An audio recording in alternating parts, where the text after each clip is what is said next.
Morning class, welcome back to the new tutorial class. And as we were doing the chapter the French Revolution, in which we started the topic the outbreak of the revolution.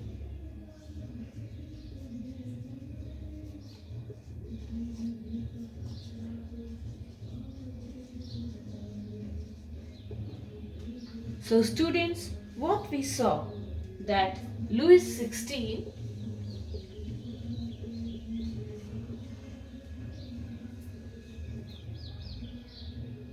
he became the king of France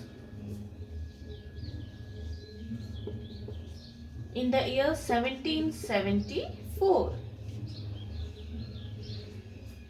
So when he became the king of the France, he faced empty treasures, and you can see there was a discontent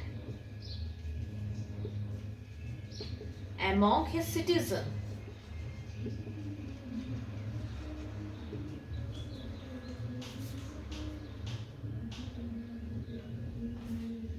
Discontent due to the increase in prices, and you know the social order that the third estate, they were overburdened by taxes. Okay, so here you can see overburdened of taxes, like the tithes and other indirect taxes that we discussed, such as the salt tax. So when we talk about the social structure, that was based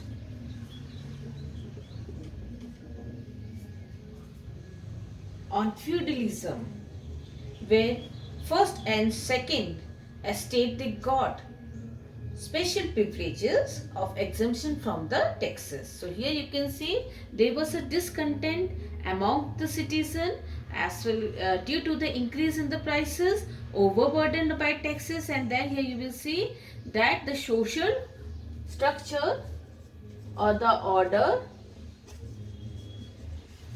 as the two states, they were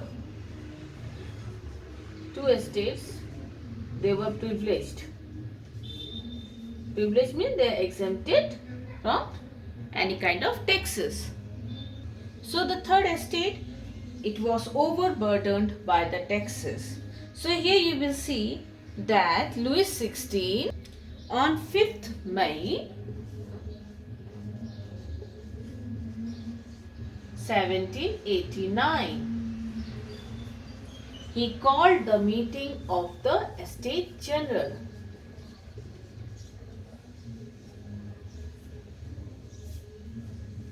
So when we talk about the Estate General, you can see it is a general assembly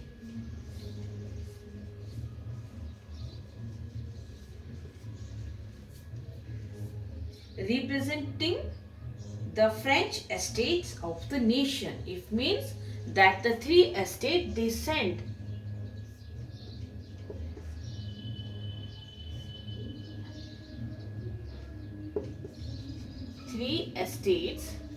they sent their representatives,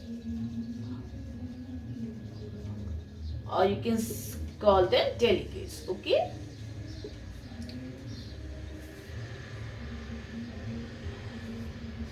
which was called by Louis XVI to propose solutions to the France financial problem. Solution to the France financial problem.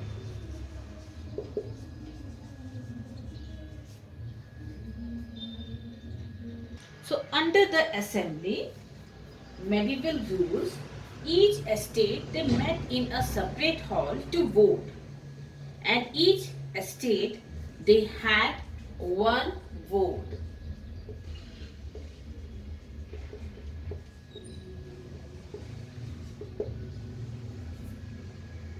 So the two privileged estates, they could always outvote the third estate. They defeat the third estate. As you know, the three of the state, they have one vote. So these two estates,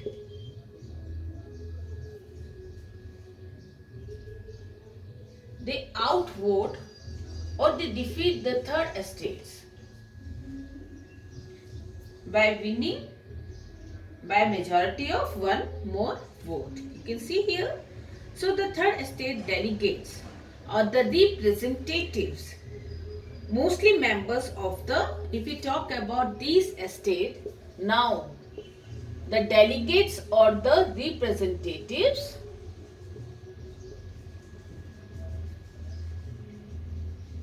they were what? They were from this time, they were from the middle class that was highly educated and the prosperous section of the society.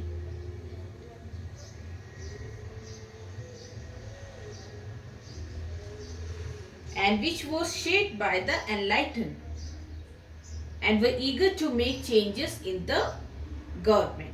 So they insisted that each member, okay, so these delegate, this middle class, they insisted that now instead of one estate having one vote, each members should get one vote. That was the proposal kept by the third estate. So the delegates of the third estate, they became more and more determined to yield the power. So a leading spokesperson here for the viewpoint was a clergyman, Emmanuel Joseph Sias.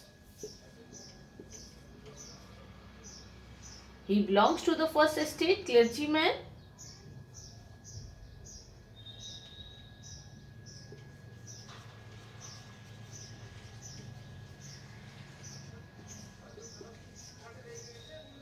Emmanuel Joseph Sias. Okay.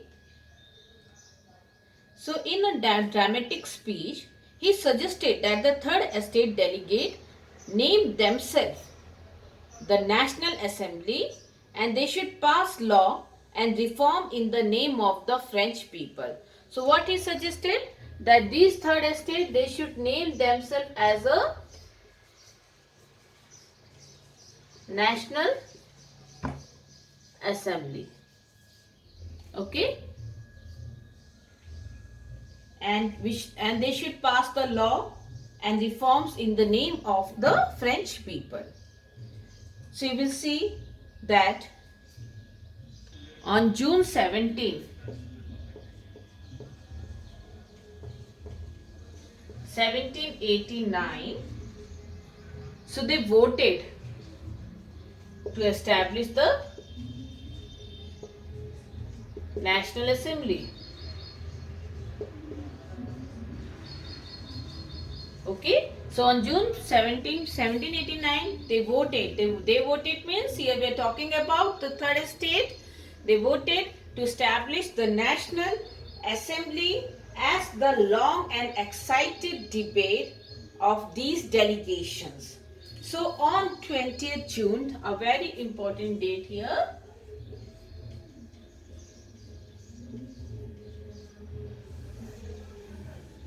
Okay, on 20th June 1789, so these third estate, they assembled in the hall of an indoor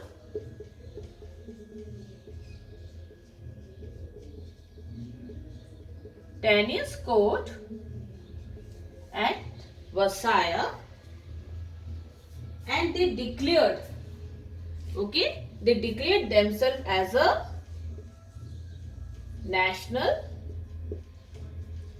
Assembly.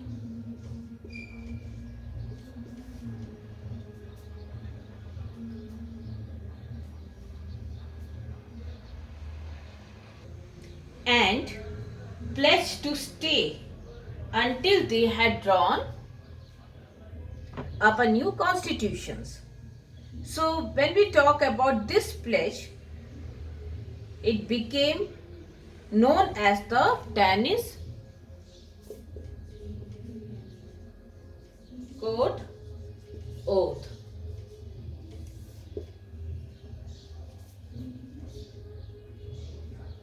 Soon after, you can see the nobles and the members of the clergy who were in the favor of reforms, they joined the Third Estates. So now, in Paris, the rumors flow. Some people suggested that Louis was intent on using the military force to dismiss the National Assembly. Okay. So here, what was the rumor that spread during that time? That Louis XVI, he was using the military force to dismiss the National Assembly. And other rumor was that other charge that the foreign troops were coming to Paris, okay? That the troops were coming to Paris to massacre the peoples, okay? Massacre the citizens of the Paris. So now what happened? The people, they began to gather weapons in order to defend the city against this attack. So you will see on July 14, very important day in the history. So a mob here searching for the gunpowders and armed, okay? They stormed the Bastille, a Paris prison. So you have read the storming of the Bastille.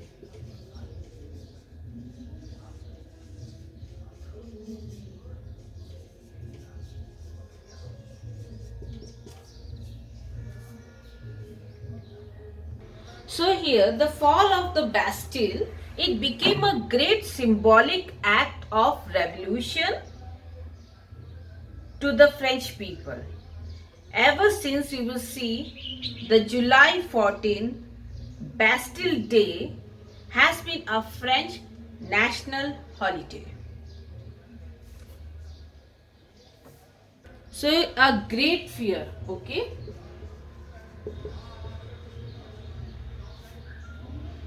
It swept France. So what was the great fear here?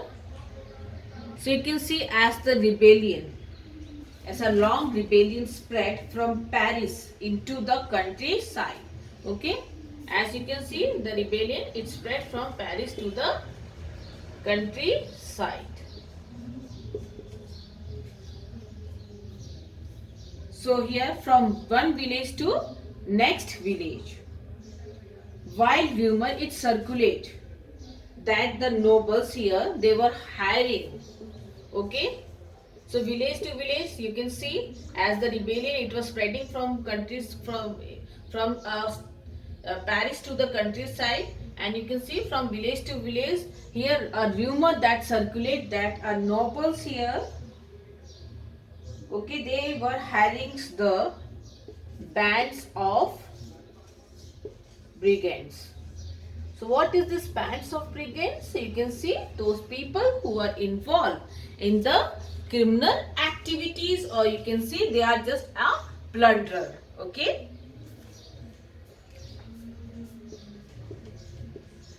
You can call them plunderer.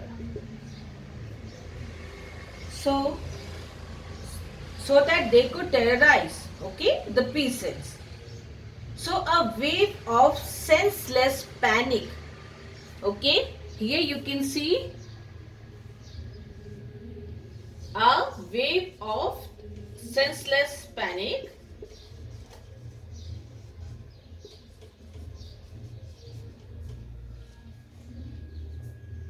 that we call the Great Fear. It rolled through the France. So now the peasants, they themselves became the or involved in the criminal activity, or they themselves become a plunderer. So armed with the pitchfork and other farms tools, they broke into the noble manor. Okay.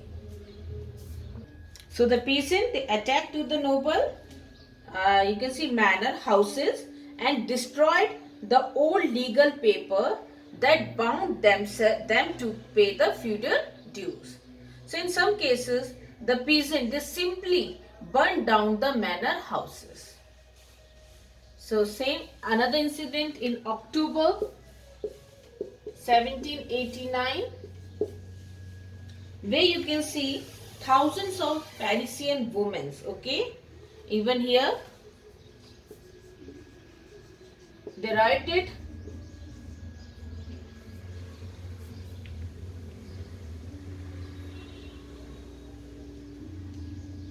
over the shop, you can see, as for the rising price of the bread.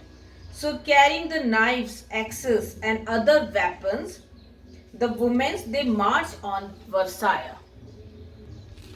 So faced with the power of his revolting subject, okay, Louis XVI here, he finally accorded recognitions to the National Assembly, Louis XVI, and he accepted the principle that now onward his power would be checked by the Constitution. So on the night of the 4th August 1789, okay, the National Assembly here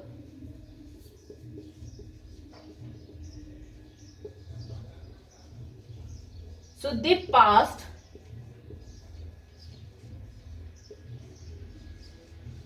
a decree, okay, in which a decree of abolishing the feudal system. Abolishing the feudal system. Okay. That are obligation, system of obligation and taxes. Even the members of the clergy, they were forced to give up their privileges. So here you can see end of the privilege system.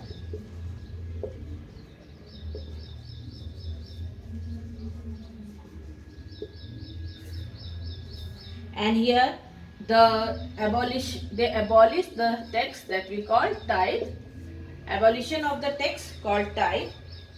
And whatever the land that was owned by the clergy, it was confiscated by National Assembly. So as a result, you can see the government, they acquired the assets which is worth at least 2 billion livres. So now France become a constitutional monarchy.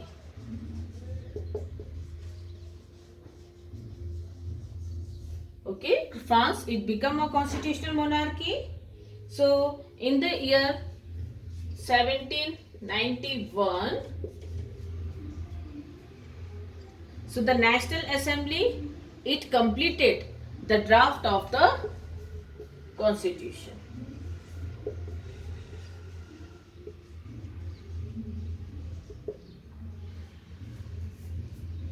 So the main object of the National Assembly was to, if we talk about, the main object was to limit the power of the monarch.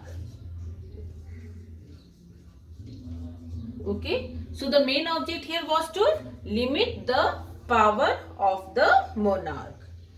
This power, instead of being concentrated, okay, the power that was concentrated in the hand of the monarch. Now you will see it has been separated and it has been assigned to different institutions. Okay. So what are the institution here that has been assigned the power instead of monarch? So you will see the legislatures. Here you will see the division of power between legislature, executive and judiciary. So the Constitution of 1791, it vested the power to make law in the National Assembly, or you can see the legislative body or the legislation, they will make law in the National Assembly. So now comes the citizens here.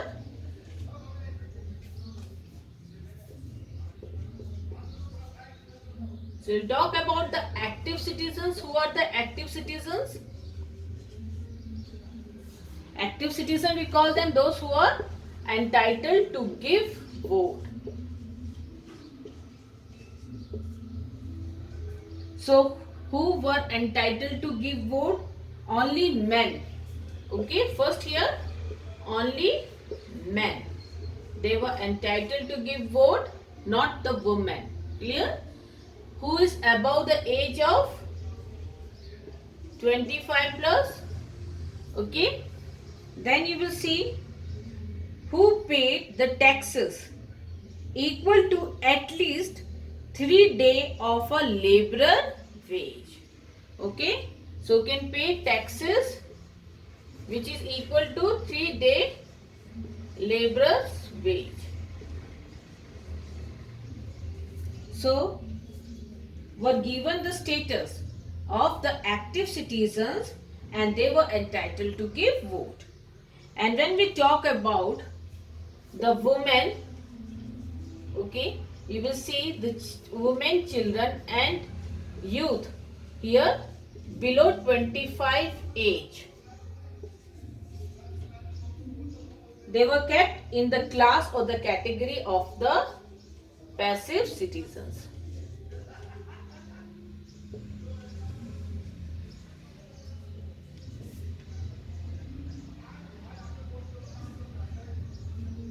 And they were denied to give vote.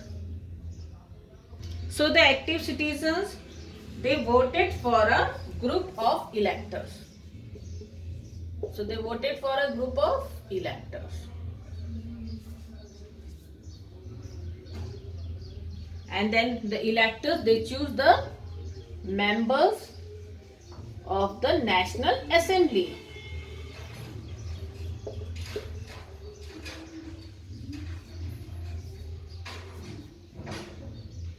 So here you can see that therefore the assembly, the National Assembly was indirectly elected. As the active citizens, they elected the group of electors, okay, they voted them, and here you can see groups of electors, they vote for the members of the National Assembly. To qualify as an elector, member of the elector or the group of, you can see a group of electors or the members of the National Assembly, a man had to belong to the highest grade of taxpayer. Highest brackets or grades of taxpayer. So student, this is the political system under the constitutional monarchy.